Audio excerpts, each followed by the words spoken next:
A series of natural disasters simultaneously hits the world. Some scientists say global warming is to blame. So, are these geological catastrophes man-made? And can politicians restore Mother Nature's delicate balance? This is Inside Story.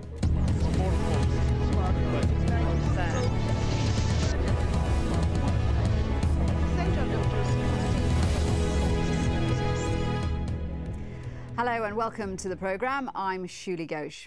Now, last month, a group of scientists got together at a major conference in London and concluded that climate change is responsible for some of the recent earthquakes, storms and floods that have wreaked such havoc in recent days. In other words, so-called natural disasters may not be natural at all. They could be man-made. Here's a snapshot of some of the worst catastrophes. More than 300 people killed when Typhoon Ketsana struck the Philippines on the 26th of September. At least another 15 people died due to this week's Typhoon Palmer. Meanwhile, Ketsana moved on to Vietnam, claiming more than 120 people there. And then to Cambodia, killing at least 17 people. Now, on the 29th of September, an 8.3 magnitude earthquake in the South Pacific triggered a tsunami, killing almost 200 people in Samoa. The following day, a 7.9 magnitude earthquake struck the Indonesian island of Sumatra. Over 800 people have been confirmed dead, up to 4,000 people still missing. And in the last 5 days, heavy rains in southern India have killed more than 200 people. So let's discuss the issues. A warm welcome to my guests today. In Washington, Patrick Michaels, a senior fellow in environmental sciences at the Cato Institute and author of Climate of Extremes, Global Warming Science They Don't Want You to Know. In Geneva, Margareta Wallström, Special Representative of the UN Secretary-General for Disaster Risk Reduction. And in Oxford, John McGrath, researcher at the Oxfam Climate Change Programme. Welcome to all three of my guests today. John, let me start with you. Obviously, research is still in its early days here, but what do you think about this hypothesis that climate change could be causing geological disasters? I don't think very much of it, frankly. I don't see any link at all between climate change and geological disasters like earthquakes or volcanoes. I think there's a possible link between climate change and more intense storms, such as the ones that we saw hit the Philippines or more particularly Vietnam just recently.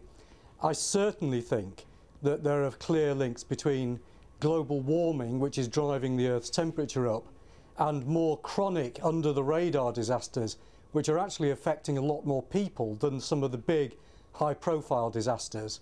And by that I mean the kind of things like the big drought that seems to be affecting East Africa now, and which really is the culmination of many years now of drought. What was once a once in perhaps 20-year event seems to be becoming almost a perennial event. And so millions of people are affected in that part of the world. And also I think we're seeing more intense rains generally in many, many countries.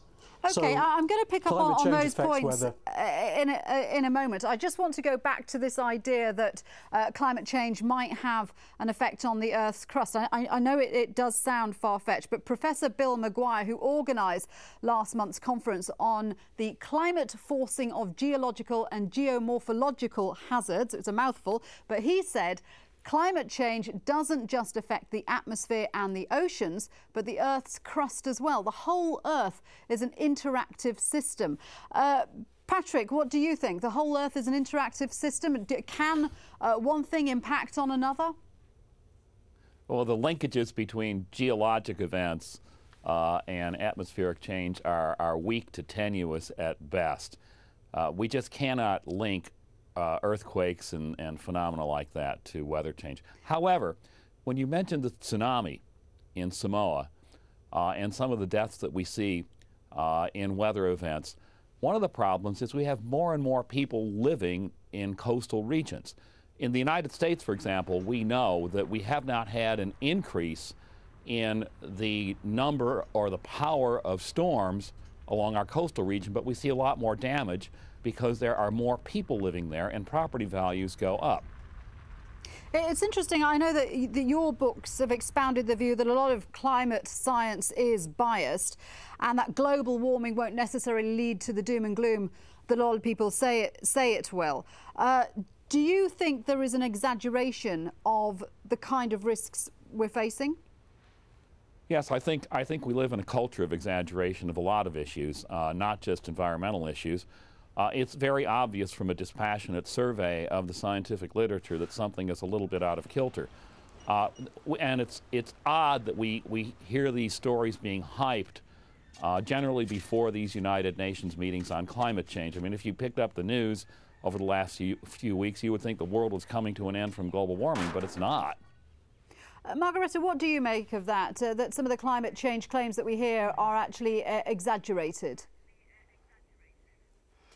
I think if you just follow the daily reporting in media every day, we certainly get an impression very strongly that things are changing very rapidly. But I'd like to pick up a couple of points that have already been made, and that's the less visible and much more destructive, fairly immediately, impact on people's lives of very long-term processes already. Climate change and the change of our environment did not start yesterday. I think we can go back 40 years. We've seen increasing impact of long-term drought. We've seen desertification. And now we see that in any single year, 50% of all so-called disasters, which, as has already been pointed out, are not at all natural disasters, they're singularly man-made, they are caused by floods. So certainly we all live in places, in environments where we are increasingly exposed to risks from an increasing number of extreme events. And whether science or not can prove as yet, obviously, the link between seismological disasters and climate change. I think it's pretty obvious, and I think we have to rely on good scientific demonstration up till today. I can see Patrick smiling at this. Patrick, let me ask you, the Philippines, which of course has been hit by Typhoon Katsana, it says it has enough evidence to show a correlation in the increase of carbon dioxide and the severity of typhoons. And Philippines get something like 20 typhoons a year. Well, they say they've increased in speed from 100 kilometres an hour to 200 kilometres an hour. Doesn't science explain that?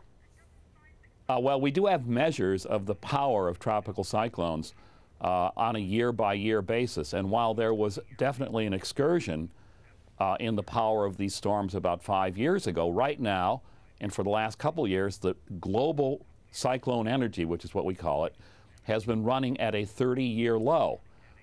These figures bounce around all over the place, and it's very, very difficult to associate one cause, global warming, with multiple effects.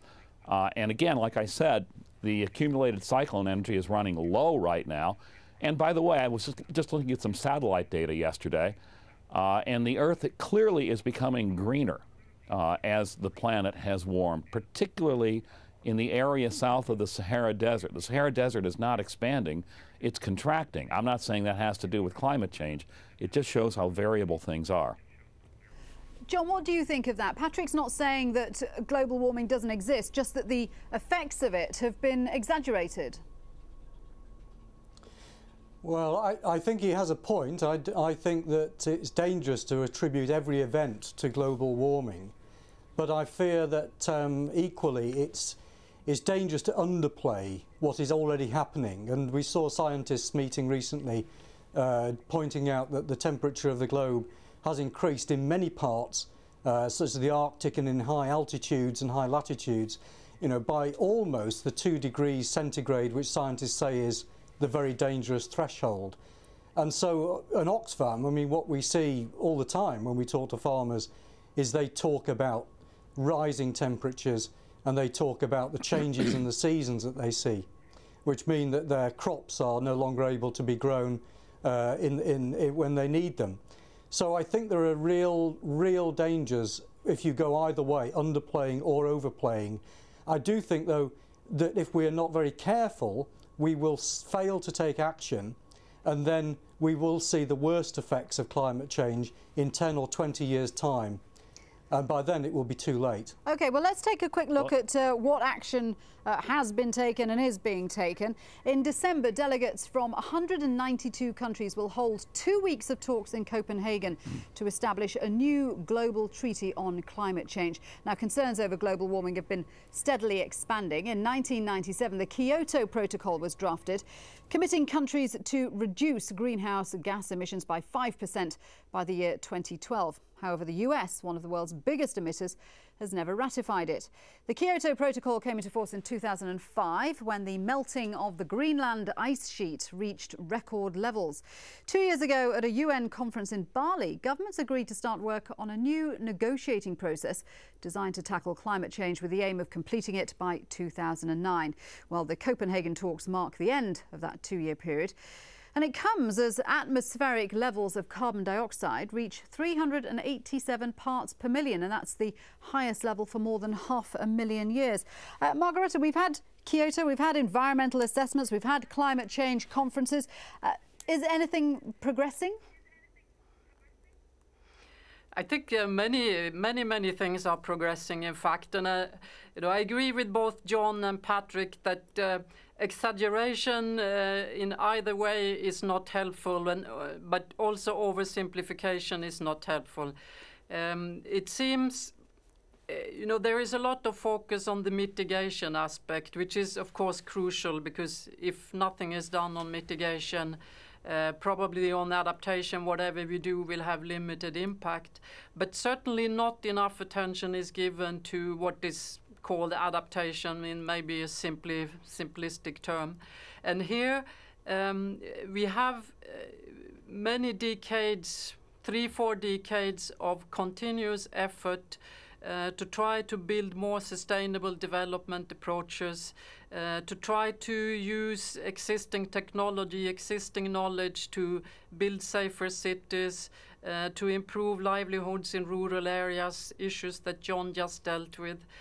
What is really not have happened so far is that we governments, individuals are willing and able to take a slightly longer term view on our responsibility for the future. And that we may in fact see now a world that is more likely to engage in collective action for that. And that would be the big victory in Copenhagen from our perspective. I'm interested that all three of you are cautioning against overplaying the effects of climate change. Patrick, that doesn't seem to be the position of bodies like the UN, for example. Do you think they're wrong to be so, driven in the goal of setting climate change goals? There's a huge difference between what we hear from Ban Ki-moon, who's the head, and from Ivo de Boer, the global warming head for the United Nations, and the rank-and-file scientists. These senior people are making statements in public that they shouldn't be making, and I think they're sort of weakening the currency of the issue.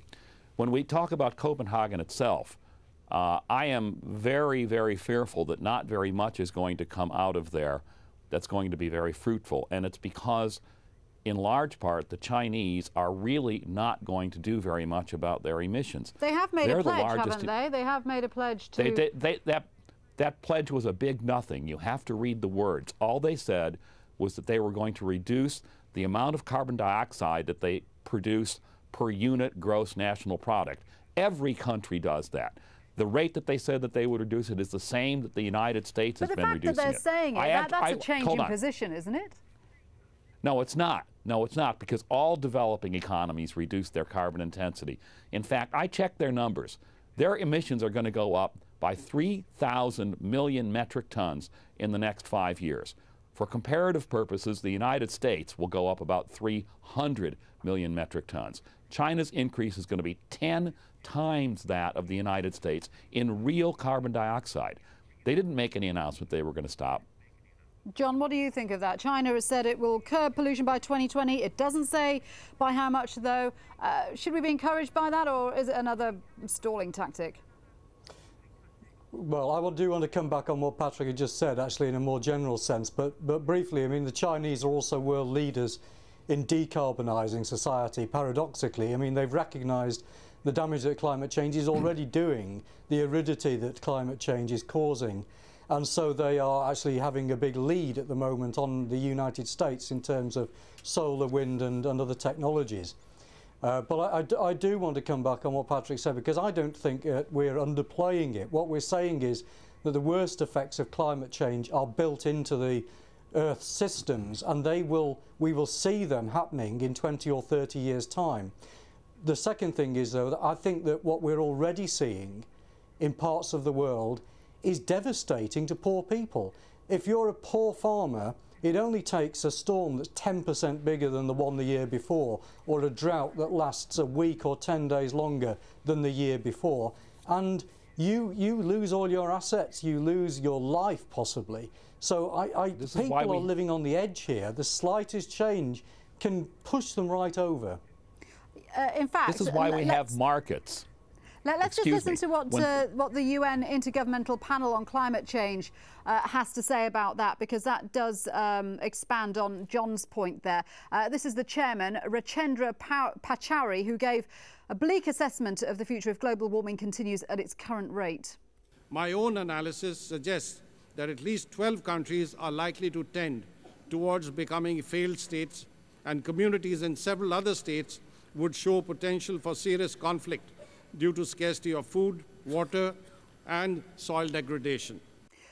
Margareta, he's talking about the impact on poorer countries, on more vulnerable countries, food shortages, water shortages. Do you agree with his assessment?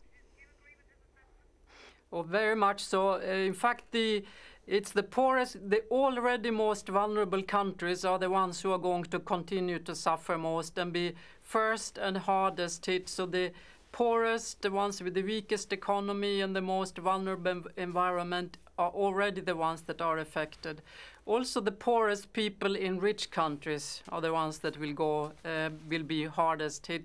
If you look at even middle-income countries today, when disasters happen, they are the ones who really suffer long-term. Even in rich countries, some very rich countries, it takes many years and some people never recover from the disasters. So the general pattern of the impact of climate change on disaster patterns will very much continue to reinforce what we already know: small island states, low-lying delta countries, and landlocked countries with very dry economies.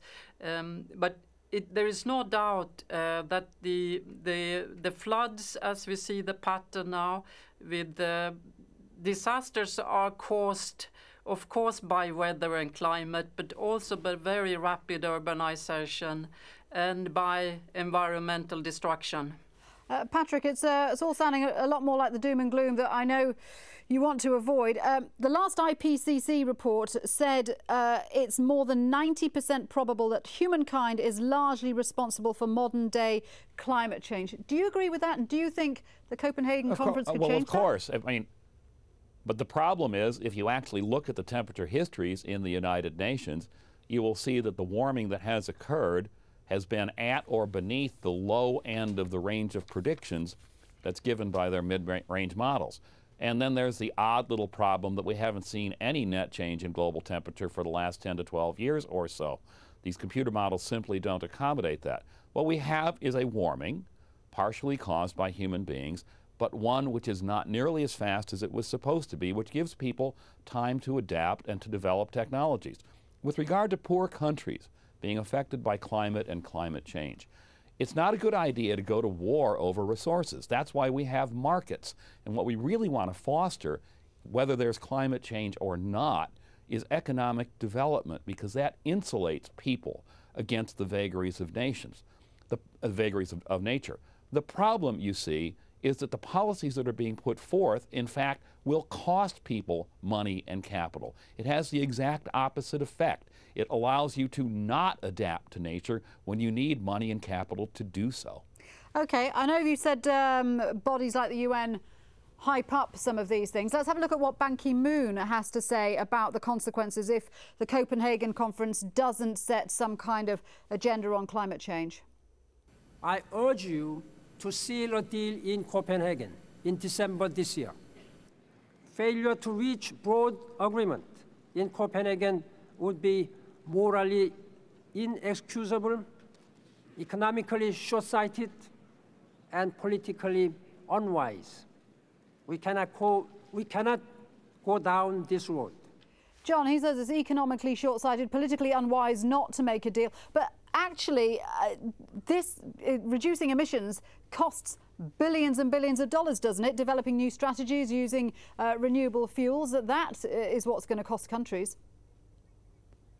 Well, I'm surprised that Patrick takes the line that he seems to be doing, because I think that going towards the decarbonisation of societies is in the end extremely good for all our healths.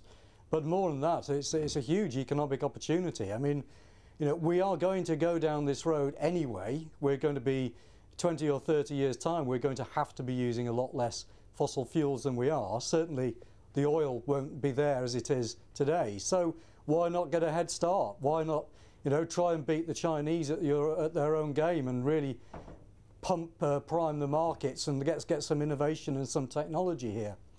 But can I also again come back on markets? I think, you know, markets are not the answer everywhere and all the time. They have their role to play. But certainly if you're in a poor country, what you want is some form of social protection. And that can only partly be provided by markets. They don't really exist in places like Malawi or Uganda. You actually need the state to take some action and to provide some certainty in the lives of people whose lives are dominated increasingly by uncertainty. Margareta, even the US President Barack Obama has said that he's recognised the threat from global change. Are you hopeful that that will prod other countries into taking action? Yes, I mean, I think overall we all the time hear calls for leadership, and there is a sense of that the major emitter countries are waiting for each other to take the first step. But there is also no doubt, I think, that the recognition of the issues is becoming very, the consensus seems to be building. It's more the issues about how to resolve this and how to get a fast action on the whole. But do you think the damage thing? can be reversed? Is that possible at this point? Well, I think we've learned by now that the action that we take within the next 20 years is what determine what the long-term effects are. And I think all the instruments, I don't in fact hear a great deal of disagreement in this discussion in terms of the impact of today's society and today's world. Certainly markets will have to function very differently from the way they do today if they are going to be of any help to the poorest countries, and therefore reduce the risk for conflicts over resources and tensions. All right, very briefly, because we are running out of time. Let me just quickly ask John and Patrick, and it's got to be very brief. Do you think Copenhagen's going to achieve anything? Patrick? No, because Obama isn't going to have anything to bring forth. The United States Senate is not going to pass large emission reductions before December. And if Obama does not bring a piece of paper in hand that says something, the Chinese are going to say, we're not going to do anything either, and it's going to go on, and it's going to be deferred for another year. Okay, John, very briefly, your attitude? I think I would hedge my bets at this stage, because I think there's a lot going on behind the scenes that's more positive than Patrick has perhaps suggested. I would say that almost certainly it will be a first step and not the conclusion that we would really like it to be, but I think there will be a positive outcome. Okay, to all my guests, thank you very much indeed for your time. Patrick Michaels, Margareta Wallström and John McGrath. And thank you for joining us on this edition of Inside Story. We welcome your comments and suggestions, of course. Please email us at insidestory@aljazeera.net. But for the moment, from me, Shuli Ghosh, bye-bye for now.